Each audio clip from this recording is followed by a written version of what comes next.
ಓ, ನೀನ್ ರಕ್ಷಕನಾಗಿದ್ರೆ ನೀನ್ ನಿನ್ನನ್ನು ರಕ್ಷಿಸ್ಕೊಂಡು ನಮ್ಮನ್ನು ರಕ್ಷಿಸು ಎಂದು ಯಾರು ಹೇಳ್ತಿದ್ದಾರೆ? ಪಕ್ಕದಲ್ಲಿರೋ ಕಳ್ಳರು ಹೇಳ್ತಿದ್ದಾರೆ, ನೀನು ರಕ್ಷಕನ ಎಂಬ ಹೆಸರಿದೆ ನಿನಗೆ, ಹಾಗಾದ್ರೆ ನೀನು ಕೂಡ ಕೆಳಗೆ ಇಳಿಯಲ್ವಾ, ನಮ್ಮನ್ನು ಇಳಿಸು ಎಂದ ಹೇಳ್ತಿದ್ದಾರೆ. ನೋಡಿ, ಅಂಥ ಸಮಯದಲ್ಲಿಯೂ ಯೇಸು ಪ್ರಭು ಮೌನವಾಗಿದ್ದನು. ಇವೆಲ್ಲವೂ ನಾವು ಕಲಿಯಲು ಶಿಲುಬೆ ಧ್ಯಾನದಲು.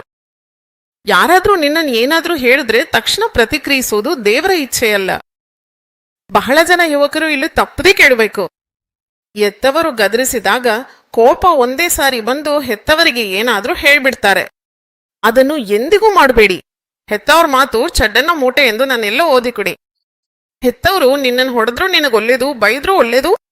ಯಾಕೆಂದ್ರೆ ಅವರು ದೇವರ ಕೈಯಿಂದ ಆತ್ಮದಿಂದ ತುಂಬಲ್ಪಟ್ಟ ಅಭಿಷಿಕ್ತರು. ಎಂದೂ ಪ್ರತಿಕ್ರಿಯಿಸ್ತೀಡಿ. ನಮ್ಗಿಷ್ಟು ವಾಕ್ಯ ತಿಳಿದಿದ್ರು ಸಹ ಹೆತ್ತವರು ಅಥವಾ ಮೇಯಕರು ಅಥವಾ ನಾಯಕರು ಕೋಪಗೊಂಡ್ರೆ ತಕ್ಷಣ ಪ್ರತಿಕ್ರಿಯಿಸಬಾರದು. ಏನೋ ಒಳ್ಳೇದ್ ನಡೆಯಲಿದೆ, ಅದಕ್ಕಾಗಿ ಇವರಿಗೆ ನನ್ನನ್ನು ಬೈದಿದ್ದಾರೆ ಎಂದುಕೊಳ್ಳಬೇಕು. ಖಂಡಿತವಾಗಿಯೂ ಒಳ್ಳೇದ್ ನಡೀತದೆ. ನಂಬಿಕೆ ಇದ್ರೆ ಒಮ್ಮೆ ದೇವರನ್ನ ಸ್ತಚ್ಚಿ. ಹಲ್ಲೆಲೂಯಾ.